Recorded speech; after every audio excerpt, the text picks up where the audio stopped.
Hello,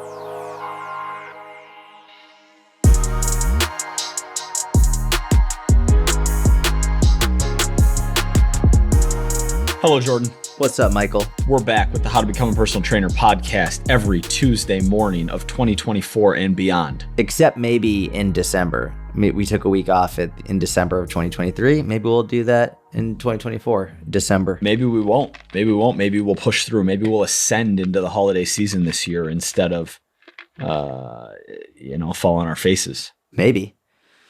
Time will tell. Who knows? What are you drinking?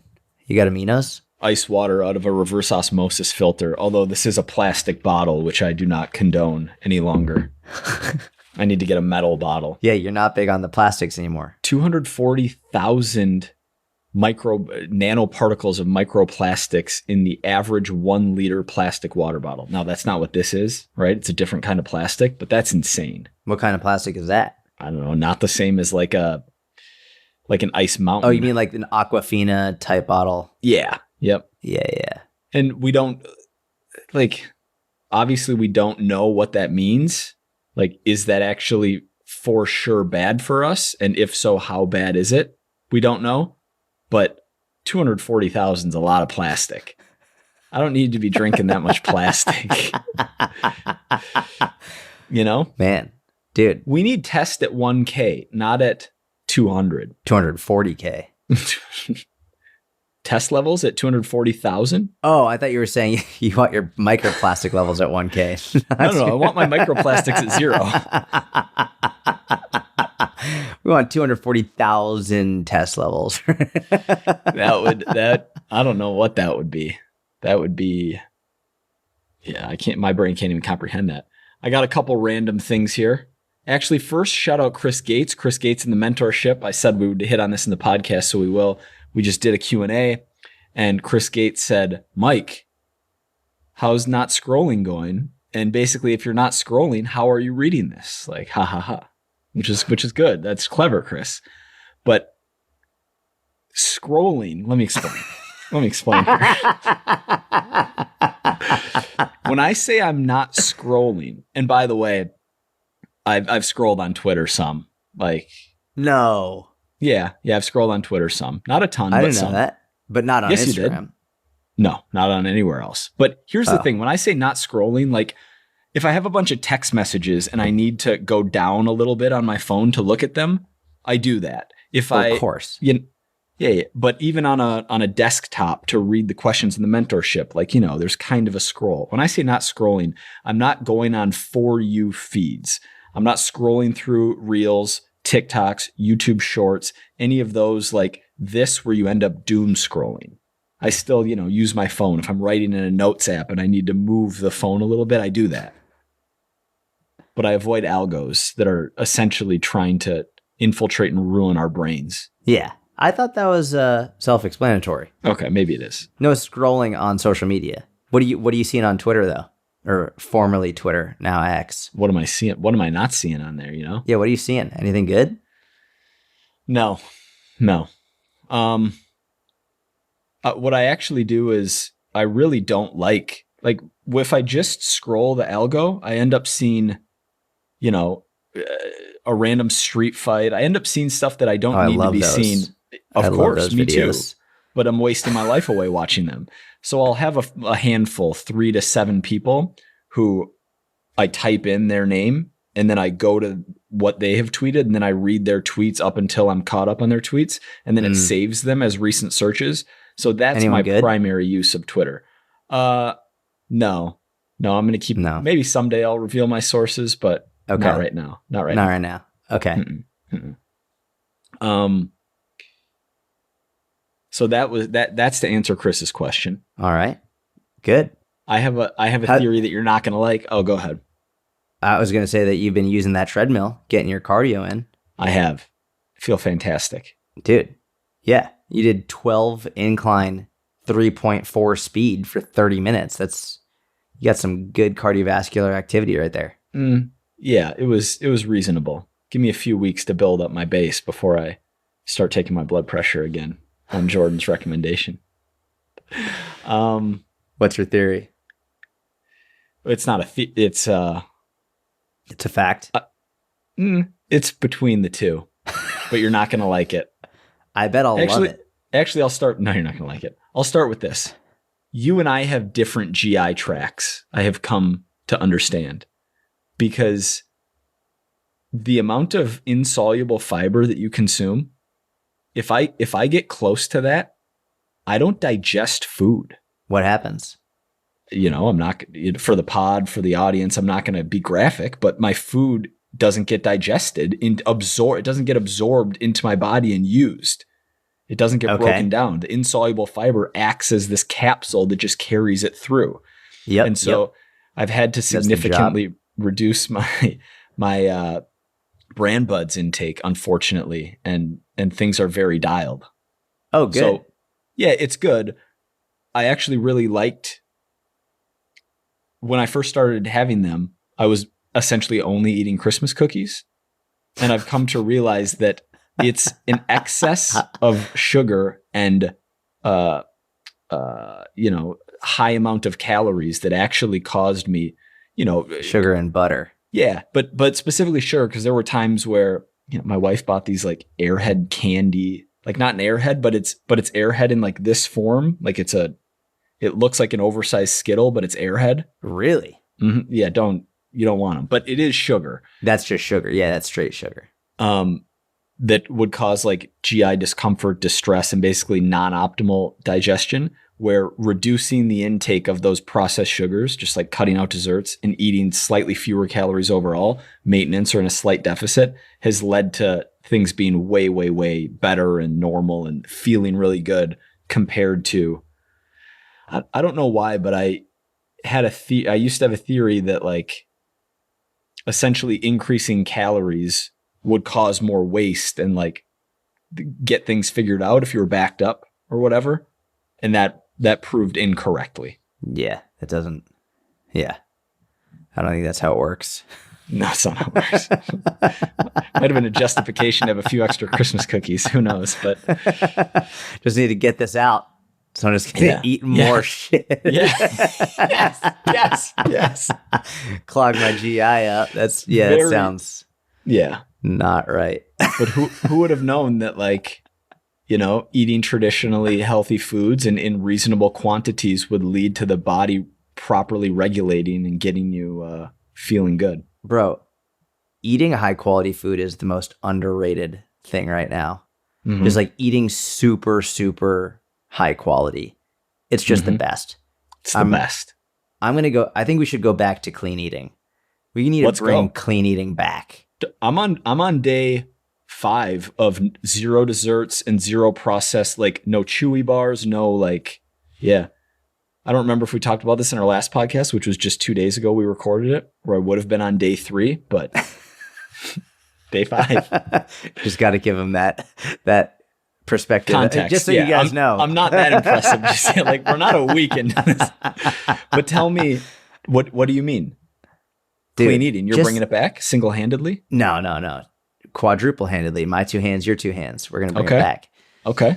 It just feels super good, just salmon, eggs, avocado, bran buds, just,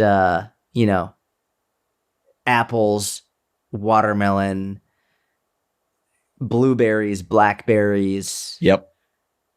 Chicken. White potato, sweet potato, white rice. Yeah, roasted potatoes, rice. Foods that are rich in micronutrients, fiber, that you individually digest well. So there's going to be individual variants here, nuts, right? Like nuts, almonds, pumpkin seeds, pepitas, which are pumpkin. Yep. Love that. Some wasabi flavored almonds. Brazil nuts. What are they called? King nuts. What's the king? Walnuts. Yep. They call walnuts king nuts? It's funny. That's like the literal translation in Hebrew for walnuts is king nut. Yeah. I was like, what's the name for king nut? Yeah. Bro, I'm fully on board with this. I think the one thing that I want to highlight is individual variation in food choices. Some people feel better eating X, some people feel better eating Y, but making it primarily those foods and all, fruits, vegetables, meat, whole grains. Yeah. Just the best. We were just talking about this. We were talking about this without getting into details, like people reaching out to you who started having medical issues of various kinds, who were on very high saturated fat, very low, like fruit, moderately low fruit and vegetable diets, having real issues, and how, there is no one best diet, and many can work for different individuals. But if we had to pick one, something like the Mediterranean diet is really close. Yeah, that's large scale data. Most people, Mediterranean diet is like generally the healthiest for sure. It's hard to argue that. And we went so hard anti-saturated fat, anti-red meat in the 90s, and pro like low fat, high sugar, essentially like Snackwell branded cookies. My mind always goes to like became so popular. Box. Yeah. We used to crush those. And then the pendulum swung hard back the other way to like, eat your bull testicles and eat 4 pounds of beef every single day and eat 100 grams of saturated fat every single day. And that's actually the optimal way. Like we went way too far this way. There's nothing wrong with some saturated fats, but it needs to be with it. It would be better if it were within reason. Correct. 100%. All right. Jordan's bringing back clean eating. We're both bringing it back. Okay. I'm in. We're both bringing it back. That should be your first post back on social media. Hey, I don't what's up, know. Everyone? I'm clean eating. Ice cream doesn't fit your macros. All right. Ice cream will. This is fascinating. I saw a random N=1 thing where this person drank coffee right before bed and like monitored her sleep score on her watch, and then did the same thing with a whole bunch of sugar before bed, like a bunch of candy, and her sleep score was and it's one person, and it's just one night of each. So right. It's really not meaningful, but it was significantly worse with the sugar. Interesting. Which I found interesting. Yeah. That would be cool if she did that like every day for 2 weeks with sugar, and then every day for 2 weeks without sugar. Like that would be interesting to see. Yeah. That might make a really good YouTube video. I might talk to Mitch about that and do that for a YouTube video. That's super smart. Bro, do it. Run with it. How's your lifting going? Strong. Love that. 2024 is a real year. Jordan. But it's still just like push, pull, leg, hitting each body part once per week, not doing anything crazy in terms of trying to add muscle, but keeping like a strong lifting base, seeing slight strength gains in some areas, and just feeling good, and focused on adding cardio, which I've done successfully for a short amount of time, and adding more stretching and mobility. Oh yeah, big mobility guy now. No, I wouldn't go that far. You're a big mobility guy now. I wouldn't go that far, but I feel much better if I do. Even 15 to 20 minutes would be awesome, but it's actually about a 30-minute mobility routine that in the morning I've been doing most mornings for a little while, and feels good. What's like your favorite mobility exercise that you've been doing? What's the one mobility drill that you do that you're like, God, this is just the best? So there aren't any, but I'll say two things. There aren't any, but I'll say two things. I'll say a few things. Say a few. While I'm doing it, the toe stretch. Oh yeah. I feel the most because I've really never done it. I've done a little bit in yoga back in the day, but I've really never done it. So I feel it while I'm doing it, like, wow, this is crazy.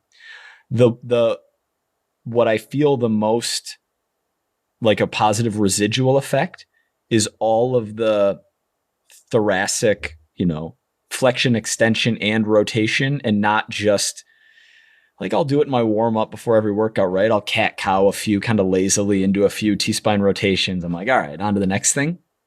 But really doing high rep, full range of motion, multiple T-spine mobility drills. Yeah. For a short amount of time, and then for example, before this morning's workout, when I was going through my normal pre-workout warm-up and I did the T-spine stuff, I could feel the bigger range already in a short amount of time, which is pretty wild. Dude, it's the best. Mm-hmm. T-spine rotation is just, so good. Yeah. I had another one. I didn't even tell you about this yet. You're going to be so pumped. Lateral flexion of the lumbar spine. Basically, dude, like a nice QL stretch. That's what I'm saying. I know. I never got into it, but I think I'm sold. Wow. Dude, I can't believe you didn't tell me this. I was like going all in on this one. You were going all in. How'd you do it? Did you do it standing up? Did you do it on the 45-degree hyper? Like, where'd you do it? Yeah, I've done a few variations. I've done the half kneeling loaded variation. Oh yeah, but love that really one. Just taking the standing cross leg variation seriously, and like really trying to walk my hand down my leg on the non-working side, and and actually holding it for 45 to 60 seconds and trying to get deeper and deeper into the stretch and breathing. Yep. Increase the range and just had my low back feeling really good. Dude, feels amazing. Yeah. That one, opening up the QL. Oh, dear Lord. Yeah. There's just nothing like it. Well, I'd take a nasty pump over that, but yes, there are things like it, but not like it. But I'm with you for all intents and purposes. Yeah. No. You can't compare a pump to mobility. Like, they're two separate things. You can do both. You can compare things that are separate. No. You actually can. Not in this situation. Okay. All right. No. But yes, yeah, that's great. I love that. The combination of cardio, mobility, reduced screen time, reduced processed food, and specifically sugar intake. I mean, it's obvious, right? Like, this is all obvious stuff that we're saying, but day-to-day life makes it easy. Like, it's much easier to watch something on TV or the computer versus doing the mobility routine. It's much easier to eat this thing that hits our pleasure centers versus refraining from having that, or just having an apple instead. It's obvious, but it's not easy. How's your caffeine intake? Slightly higher, actually. Interesting. Where's that coming from? Well, I don't know if it's higher or not. We're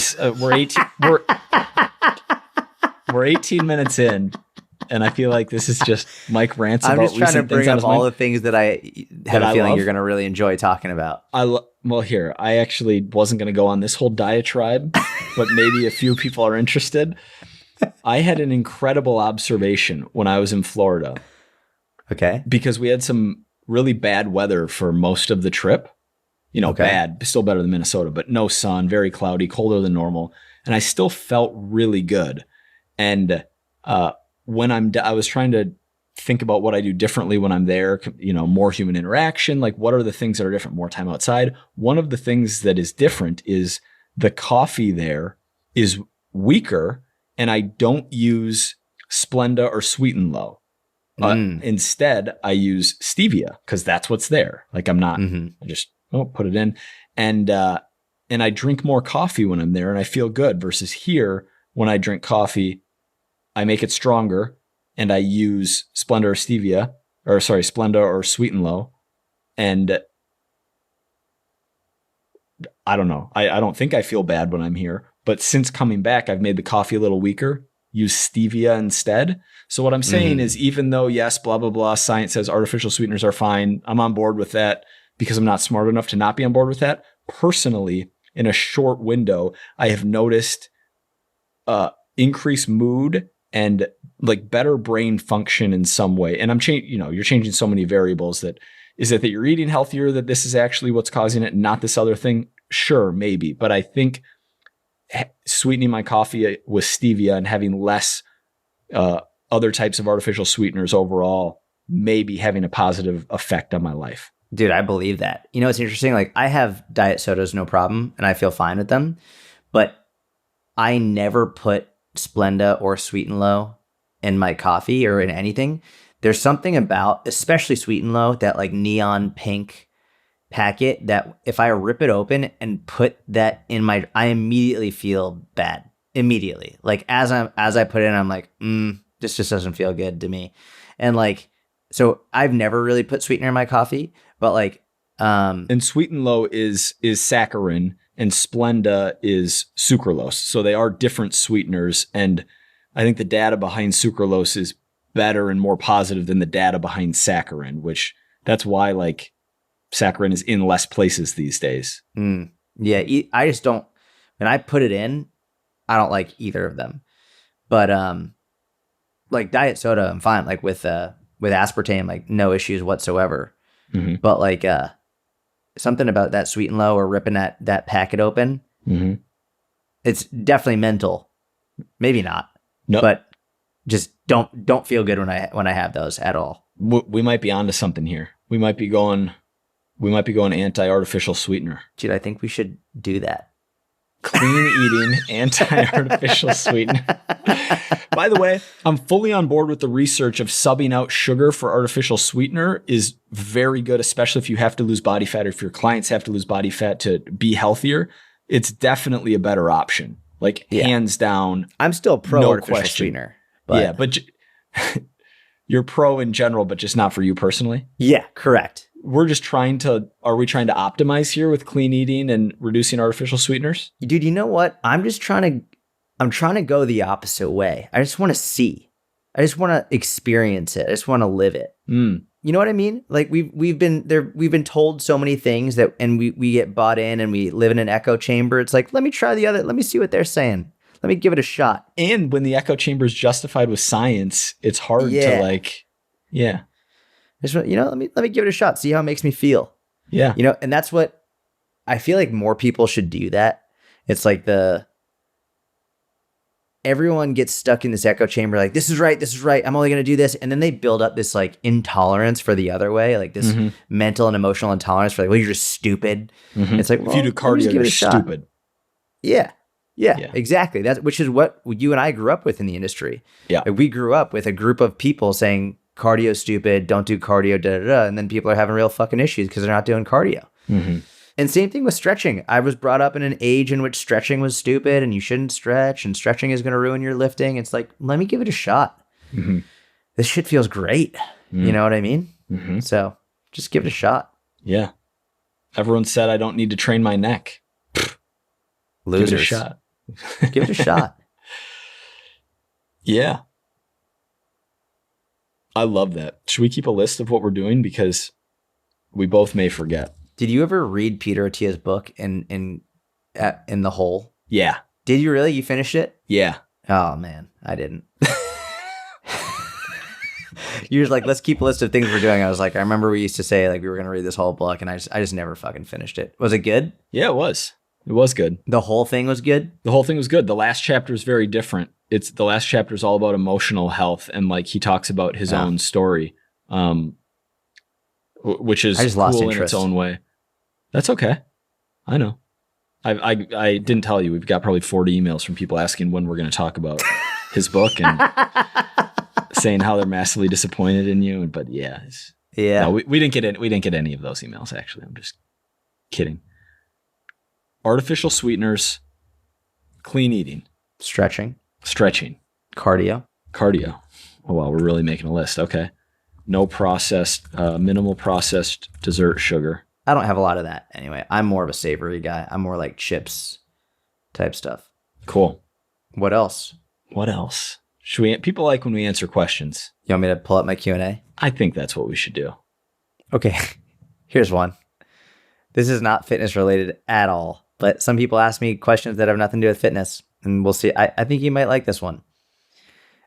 This woman said, if he won't call me his girlfriend after dating for 6 months, is that being cautious or he's not that into me?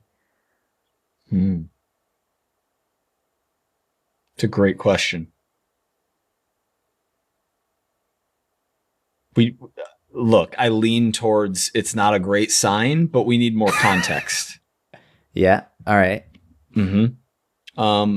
I would advise this woman to check out attachment types, because this sounds pretty classic avoidant attachment style. It's not a great sign, but it's not the end of things. He could just be being very cautious. Cautious of what? Well, before we get into that, have you had the conversation of what are we? Like, are you just assuming that, that you're monogamous and that he's not seeing other people because you're not seeing other people? I would definitely have that conversation if you haven't already. I can't keep up with the younger generation. There's like different phases that didn't exist when we were coming up, right? Like, Are you talking? Are you in a situationship? No, these are like, are those distinct phases? I believe so, based on what has come across my Twitter feed. But that's not the majority of what I'm consuming. You're deep in Twitter, bro. What do you think? I think there's a lot. I think there's a lot to unpack. I love you went a different way than I would have went. Like, I think you're smart to go look at attachment theories, all of that. You have to have the conversation of like, hey, I'm at a point where I'd like to know what we are. Are we monogamous? Are we, exclusive? That's like the term that I grew up with. Like, are we exclusive or not? Yep.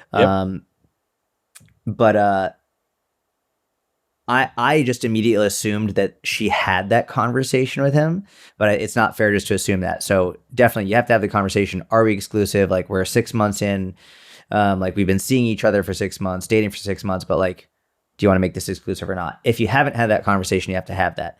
If you've had that conversation and he's still like, I don't want to call you my girlfriend yet, like I still don't want to be exclusive yet, then what that means is he still just wants to hook up with other people. Like, he doesn't want to be. That's what I would imagine, right? Like, I don't see there's no reason to be cautious. You've already been together for 6 months. You've been seeing each other for 6 months. If the only thing that he doesn't want to do is say he's exclusive, then he's saying that he wants to be with other people, which, by the way, isn't necessarily bad. The good news is he's being honest about it. Like, essentially he's saying, I don't want to make this promise to you that I am not going to be able to keep. You would much rather him be honest about it than lie and not be honest about it. What now comes up is you have to say, okay, well, let's say he just still wants to like not be exclusive and hook up with other people. Now you have to make your choice and say, okay, at least he's being honest. That's a good thing. Do I want to be with someone who does not want to be exclusive yet? And then you can say, listen, all right, well, that's fine, but I want to move on. I want to be exclusive with someone. And so this might be where we part ways. In which case, then he might be like, well, you know what? I don't want to lose you. I don't want to give this up. So yeah, let's be exclusive. In which case, then that might be how it works. I wouldn't give him the ultimatum, but I would say, this is what I need. And so that would be that. But assuming you've had that conversation, and I made up that scenario, but assuming that's the scenario, I would just say he just is still wanting to keep his options open and look for other people. But I wouldn't necessarily think that it means he's not that into you or he's being cautious. That's just what I think. What do you think? I think that's the most likely situation, is what you just described. Yeah. Age is also a factor here. Like, if you're both 21, it's very different than if, you're both 30. Correct. Yeah. That's exactly right. Mm-hmm. All right. Tiffany said, have you ever done a bulk? What was it like? You want to talk about a bulk? Jordan goes, what will Mike definitely want to talk about here? Yep. There we go. That's literally. That's how I'm approaching it. Why don't you start? You start. No, you want me to start? Yeah, I'm curious. Yeah, I've done a bulk. I've done a bulk in two different ways. I've done the bulk from the powerlifting way. Like, there were times when I've done like the classic old school GFH bulk, get effing huge, where there were times where I just wanted to eat as much as I could. And I was largely inspired by the guys at Westside, and also by that bodybuilder that Lyle McDonald featured on that article. That, remember the one eating the chicken wings, Lee Priest? Yeah, I was like, well, if he did it, then I could do it. Yeah. And so when I finished getting as absolutely shredded, I worked with Martin Bergen, got absolutely shredded, and I like tried to maintain it for a while. But then when I went full on powerlifting, I was like, screw it. I'm just going to go nuts. And I got up to the heaviest I've ever been. I thought I wanted to get to like 185 and just like compete there. And then I just quickly, I think by about like 160, I was like, I'm so fat. I was like, this is just not okay. And so then I had done other bulks, which were a little bit leaner. And I've done bulks where, I did more bodybuilding style. But the thing is, I just hated it. I just really didn't like it. I didn't like it from the training perspective, especially when it was bodybuilding focused. When it was powerlifting focused, I loved it. But when it was bodybuilding focused, I just hate that style of training. You only did that once, right? I did that with Paul Carter once. But then I had done that previously when I was younger. But that was like the most... A power building bulk, though. It's the best of both worlds. I just never really enjoyed it. You weren't power building. You were... You were doing much more single muscle work. No, much less power. Oh, you mean with Paul? Yeah. Yeah. Very isolation focused, like very muscle group. Yeah. Correct. Cool. What about you? Yeah, I've bulked many times and they got slightly more successful each time that I did them.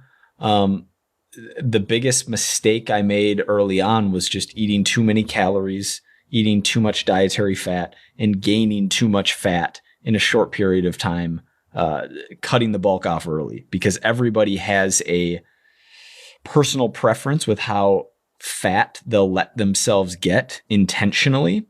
And you can push that a little bit, but like Jordan said, he hit a ceiling at 160 where you're like, I can't keep going like this. Everyone has their own personal ceiling there based on how they look and feel. And once you hit that, it's hard to continue bulking, and it takes a long time to build muscle. So minimizing fat gain through the process allows you to be in a surplus for longer, like many, many months, if not years. And so controlling your calories and not gaining weight too quickly is really important, which is something I slowly learned over the years. I want to say my first bulk was in 2012 on my own, reading like simplyshredded.com and like, eating way too much and eating a giant bowl of ice cream every night, like with casein protein on top of it. They were fun times. But when was my next bulk? I definitely had one in 2014 or 2015. I bulked in the summer of 2016. Oh, you got huge that summer. Got big. You got huge we were living that summer. Well, you were there a bunch of the time, and I was out there most of the time. Or no, not summer of 2016. Summer of 2017? No, summer of 2016.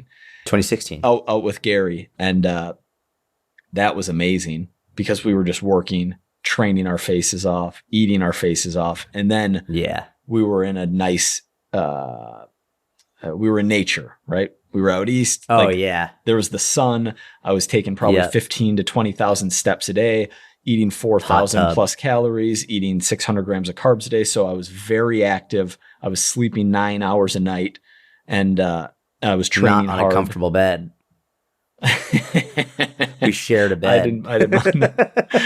Oh, yeah. Yes. You forgot about that. I forgot. I was thinking. I guess when I was traveling, you had your own bed, but. Yeah. Well, yeah. When I would come back, How did you and Jordan get so close? Well, let me tell you about the time we shared an air mattress for a summer. Yeah. That was awesome. Yeah. So have I ever bulked? Many times. Patience is huge. Do not expect visual changes, especially shirtless. Like, you can actually expect to look worse shirtless from the beginning of a bulk to the end of a bulk, because a natural lifter is just going to look better with less body fat shirtless. And so you're gaining muscle. You're also gaining fat. You're going to look a little softer. You're not going to like what you see in the mirror, but like strength going up, measurements increasing at the right rates. What you're doing is you're adding muscle so that when you go through a fat loss phase, you're going to be in a better position than you were when you started the bulk in terms of, how you look and how much muscle you have. I don't think I'll ever do like an intense bulk again. Never say never, right? If I ever want to, I could see you being like 47, being like, I'm doing it. The only way I could see that is if I hopped on gear. If I got to an age where I was like, all right, I'm gonna do this. But it's I don't like eating that much food. Like with clean eating we talked about in this episode. It's not the most comfortable or easy thing. I don't have the the desire I had in my youth to be bigger, like, I don't think it's as cool as I used to think. I'm not motivated for it. The training is very difficult. The amount of volume and intensity that you have to do takes you away from other things in life. So it really is a commitment. Like, you've got to be real angry. Yeah. Or you got to manufacture some anger, or you have to have real anger. And then it, like, if you're trying to build a business and you're bulking and you're spending all your time eating and you need the X amount of sleep per night and you need your recovery on point, and you're just like, do a 90 to 120 minute muscle gain workout. You're a few phases in, you've ramped up volume and you're taking a bunch of sets close to failure. And then right after that, go try and do 3 hours of computer work. It's impossible. Like it really, that's what people don't talk about, is how much it taxes you mentally. And so it needs to be your priority. I love coaching people through bulks. I have several clients bulking right now. But yeah, for myself, I don't know that, maybe like a little lean gains approach at some point, but not an all out bulk. If you have a son, when your son's like 18, like, or a daughter, either one, but like, if your kid wants to go through a bulk, it's okay to generalize, but yeah. If your son is like getting more men big, are like, I want to bulk compared to women, but women through muscle gain phases too. Yes. Okay. I'm just saying, like, if you have a son who's like getting big and he's like 18, 19, and you see him like getting thick, nice. You're going to be like, all right, I want to do that. Like, all right, it's bulk. Like, you're going to be like 54 and you're just going to be like, all right, yeah, fuck it. Let's go. I'm bulking. They're like, his traps are going to be getting huge and you're going to be like, I understand what you're saying. I mean, I don't know. We'll see when the time comes. The a parent getting competitive with their child seems like a mindset that I won't have. Inspired. Oh, okay. Like, you're going to be like, you're going to see how just show them happy. Pictures. I'll be like, look how, I'll be like, here, son, check you out think this. You're big? Here I am in summer 2016. Look at this. He's going to be like, yeah, that's AI. Nice try. Like, reach out to Uncle Jordan. He'll tell you. He was there. I was taking C4 in those days. My 54-year-old voice is Bane. Is that what just happened? Oh.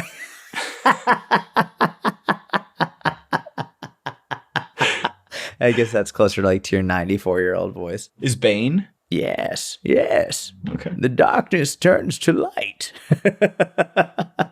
You have to watch True Detective. Oh, I know. I need to. I forgot what that was. Yeah. Okay. I'll look that up. I was watching Narcos last night. It's on HBO. Narcos is really good. I didn't remember it that well when you brought it up, but when you said the darkness turns to light, like there's one of the protagonists in True Detective season 1 is like this nihilist, materialist, atheist character, but he's brilliant and he's also very morally sound, and like he's a very likable character, and he just has a cool arc in the season. Got it. Okay. All right, I'll look it up. I'll watch it next. Once this Roman Empire is done. Yeah. It's HBO, so there's, there's like a couple raunchy scenes, but for the most part, it's very good. Dude, there's raunchy scenes in Narcos. There was like back to back straight up sex scenes. I mean, it's hard to get raunchier than Lord of the Rings. Game of Thrones. What's the fucking Game of Thrones? Like, that's, if I was in public and doing cardio and I was like, geez, I can't allow someone. People going to think I'm just watching straight up porn with this. Like, it was nuts. The way they did it in Game of Thrones, though, was like, this is what was happening at the time. Or maybe I'm misremembering, but in this made up world. I don't remember. This is what was happening. No. Let me finish my point. It felt more tasteful. It didn't feel like the intent was like audience arousal. Like, it just felt like it was going on, but it wasn't like, I don't know, maybe I'm wrong, or maybe, I don't know, but I can't think of a scene like Red Woman and Jon Snow, like, random girls in the brothel, or like Tyrion with some chick. I don't remember any scenes in the show that were like there was nudity and there was hooking up, but it wasn't like sex. I don't know how to describe it, but in True Detective, it's like lustful. I don't know how to describe the difference, but it's definitely different. It's definitely like, all right, there were some I don't parts need to be watching in like this. Game of Thrones where I was like, wow, they just showed like complete full frontal. And I felt like they didn't need completely unnecessary. Wow. Yeah. I did not need that full frontal. I'm gonna make a claim right now. Sex scenes are completely unnecessary in all movies, and a movie has never been better because of the sex scene. Yeah, like correct. you can have romance in art without being blatant and like just like showing everything. Like you can still get your point across and it doesn't take away from the plot. Like it almost seems like, I don't know. If people want to watch that, they can go watch porn if they want to watch that. Like I don't need to be watching that. I want to watch the movie for what other things the movie offers. I don't know anyone who doesn't get a little uncomfortable during a sex scene while they're watching it in a movie. Like if you're in a theater or like with your parents or your family, like everyone gets a little bit uncomfortable when that happens. I feel like they only do it so that they can put it into the trailer. Because in the trailer, you don't get uncomfortable watching it. In the trailer, it's like it creates more excitement. Like, gotta see that. It's like like you have all this crazy stuff, and like that's one of the like the flashes in the trailer, and it makes it more marketable. But when it's actually in the movie, it's like that literally didn't contribute at all. Right. And all I'm thinking about is, how did they do that in front of the whole cast and crew and all the film? Yeah. That's literally all I'm thinking about. Is like, I wonder how many takes that took. And like I don't know. There's so much I'm wondering, like about the two actors involved in that. Yeah, like, did they end up dating after that? Right. Were their partners watching? Like, yeah, the whole like, oh, I'm just an actor during this scene. I don't know. I've never fully bought into that. Like, this is my job, and I'm 100% professional. You're a human. Yeah. Like, I don't know how that works. Yeah, me neither. Give us another question, Jordan. We're just rifling through today. This person said, should I use pre-workout when I'm on a cut just as a burst of energy? Like I think she's asking not for like actually pre-workout, but just like because she's tired. Which Jordan like did. I've done that before, but like, what do you think? I wouldn't recommend it. Yeah, not as a long-term help. That's like something you do at 22. And then when you get older, you're like, that's just a terrible idea. Yeah. Yeah. First of all, there's just better, like, is it cognitive?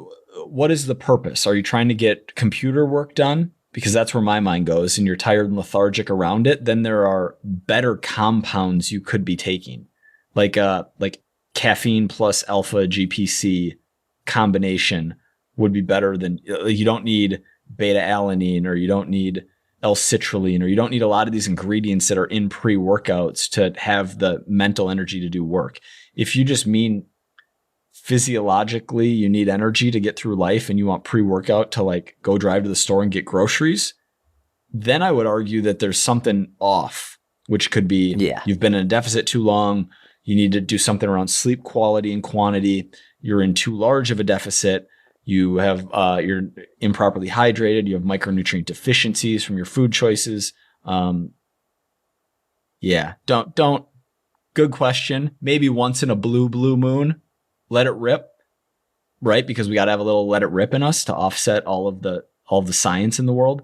But for the most part, I would not suggest taking pre-workout to do your daily tasks.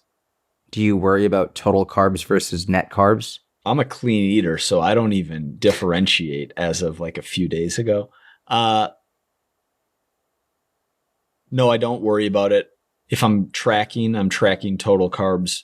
I don't like the idea of when you have someone counting macros and you let them count net carbs rather than total carbs, what you're essentially incentivizing is for them to eat like random cookies and protein bars and processed high protein foods that use artificial fiber to get net carbs rather than total carbs, or sugar alcohols to get lower net carb relative to total carb.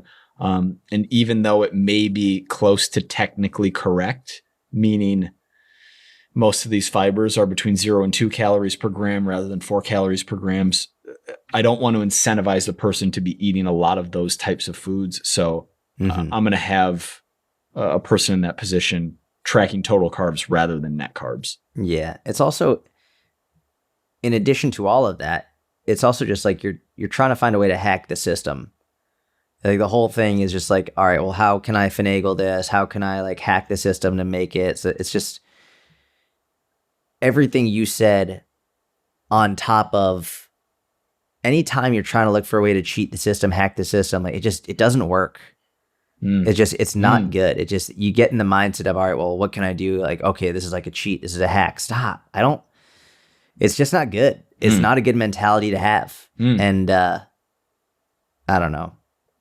When we're talking about clean eating, you don't need to worry about net carbs. Like you're getting good stuff anyway. Like you're eating high quality anyway. You're good. And I think a lot of the times when people are looking for this stuff, they're just looking for ways to be able to eat like a glutton and eat way more. And it's like, it's okay to not eat like a glutton. It's okay to not eat a lot more. Like maybe just, okay, eat this and cool. Like you've got hit your calories, like have some water.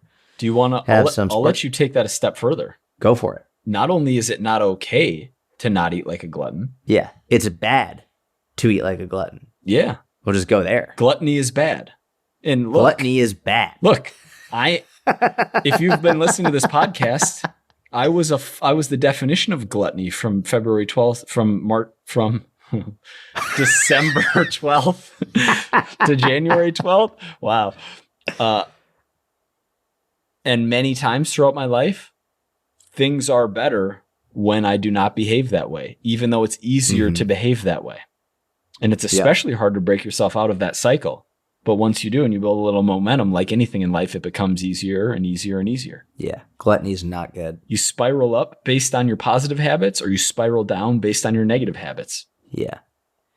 And I think it's one thing to have a gluttonous moment.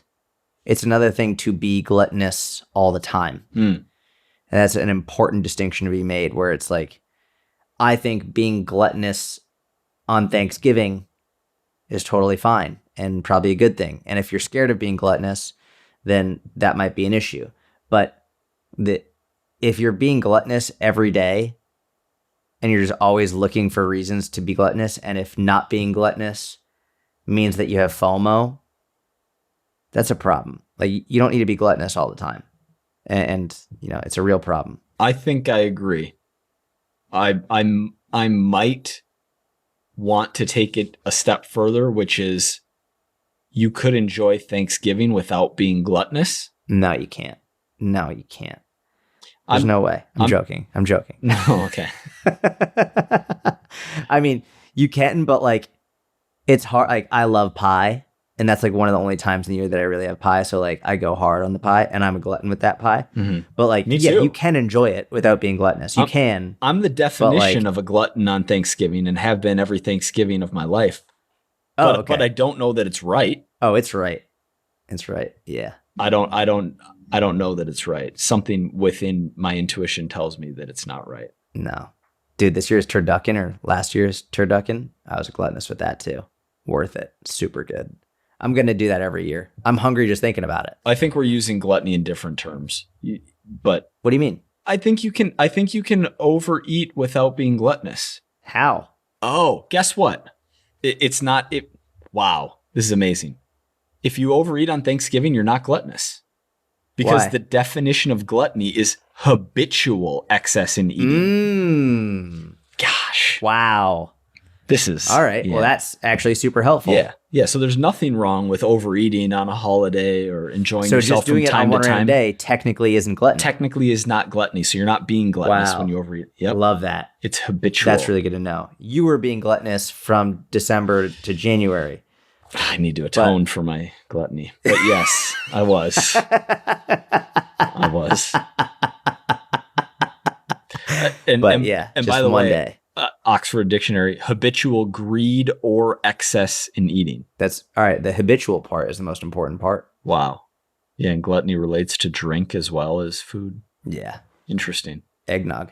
Yeah. You like eggnog? No, I never found it worth I don't love the taste, and it's creamy, and nope. Well, I knew you didn't think it was worth the calories, but like you don't like the taste? No, I never got things that are very high fat, like don't always sit well with me. Yeah, you're not a big high fat guy.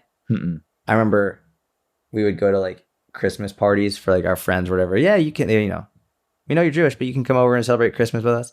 And I remember the first time I tried eggnog, dude, I lost it. I was like, what the fuck is this? You loved it? Why don't we have it? I loved it. I was like, this is like liquid candy, ice cream. Like it is, I fell in love with it.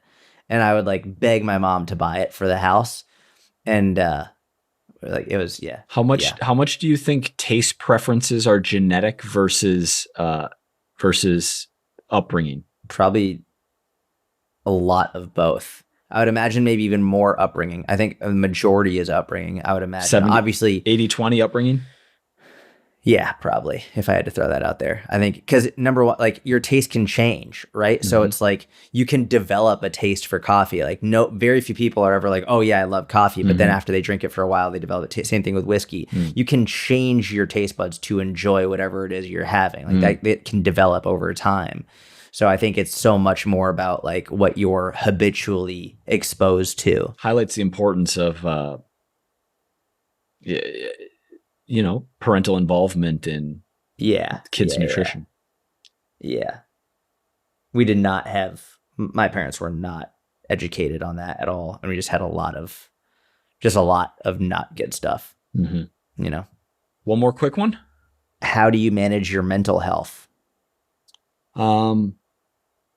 Doing the right thing, having a routine, physical activity, time outside, in nature, social interaction with others, eating healthy, trying to listen to my conscience.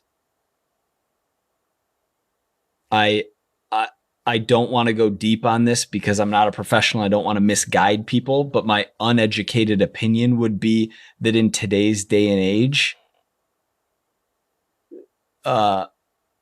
things like talk therapy and SSRIs and like various pills essentially are overrated. Not that they're bad and not that they don't have their place, but I think they're probably overused or overprescribed or over-relied upon. Yeah. Do you ever struggle with your mental health? Yeah. I've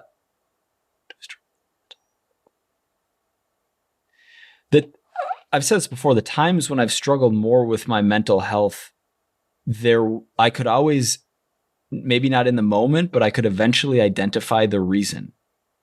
And that was more around feeling anxious. Because that like generalized anxiety is the thing that experts purport there to be like no direct cause. Like you just feel anxious for no reason. But if I ever felt that way, I could always eventually find a reason and then through behavior modification, be in a better place. Yeah. And I don't know if any of this is politically correct. What just popped into my mind would be like the good, like soundbite answer would be like how I'm lucky and how grateful I am to not have to struggle with it. And there's probably some of that, but I see people who hold on to their mental health disorder as a badge of honor and like to have their victimhood broadcasted to everyone on the internet and also aren't simultaneously taking any steps to get better. And like their lifestyle is zero physical activity, like eating like absolute trash, not doing any of the right things, spending 20 hours a day on their phone, exaggeration obviously, but like,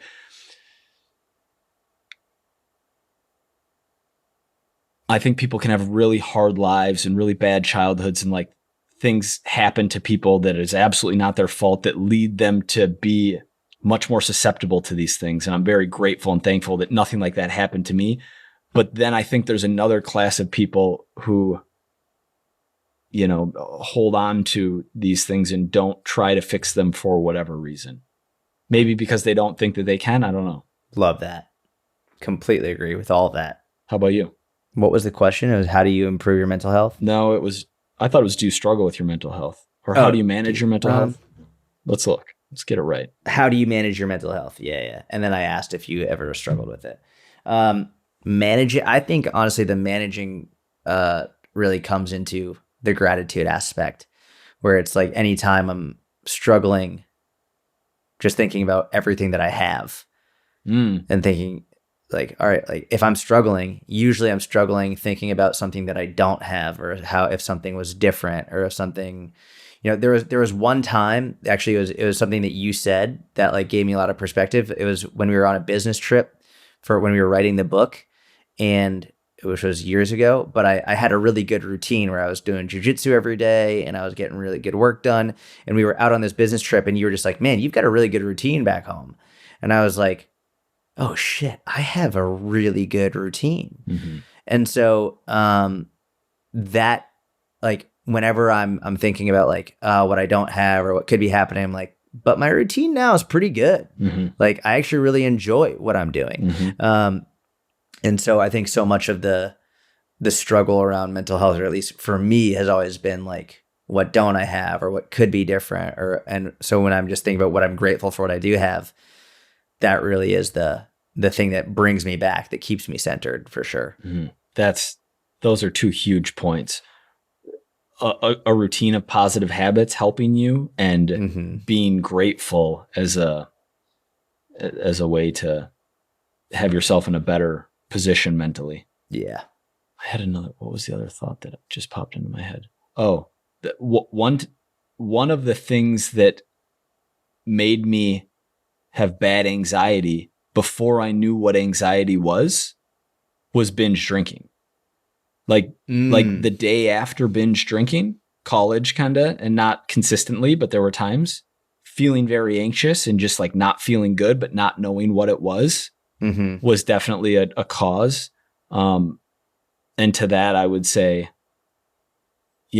substance abuse is just, look, people who struggle with substance abuse are struggling with substance abuse for a reason. Like it's fun. It is, consuming the substance is a solution to another problem that they're having, but it's rarely, and dare I say never, the right solution, because it often creates other problems. And even if they're drugs that you don't think are bad, because of the way that the conversations we have today, like everyone drinks, and alcohol is becoming a little less popular, but like weed doesn't do anything bad. Weed isn't a real drug. Like, okay. Like, if you can manage it, great. But a lot of people don't effectively. Of course it's a drug. Well, yeah. Yeah. People are like, oh, it's not addictive. It's like, all right, well, there are different aspects of addiction, but like whether you're smoking, like, no, it's not good for you. Anyone who says it's good, and it doesn't mean that there can't be beneficial properties of it. Like there can be beneficial properties of red wine. There just because overall it's not good for you doesn't mean that there aren't some things about it that might be beneficial for some people in some quantities. But the way that I think most people are doing it and most people are using it, not beneficial, not overall, not net good, especially if you're abusing it. And I think the biggest one is if you can't function normally without it. That's, I think, like the biggest caveat. If you feel like without it, you don't work, that's the biggest issue. Mm-hmm. That's the biggest problem. It's like, if you feel like as a human, you need it, then we've got an issue. Yeah. And for anyone who can relate to what Jordan just said, I've recommended this book 1,000 times, but Anna Lemke's Dopamine Nation book that talks about addiction is one of my favorite books of all time. Sick. Good pod. Great pod. Thank you for listening. We appreciate you. If you enjoyed the podcast, please leave a 5-star review. If you want to join the mentorship, you can always do that at the link in the description. You just have to fill out an application, and then we'll have a chat. And by say we, I mean Mike will be emailing you, seeing if we're a good fit. Mm-hmm. And that'll be it. Fill out the application. You'll hear back from Mike within a week or so at most. Have a wonderful day. We'll talk to you soon. Hey, let's get it this week. do your workouts, do your strength, do your stretching, do your mobility, do your cardio, do your work, get your sleep, clean eating. It's 2024. It's game time. All right. We'll see you next week. Goodbye. See you.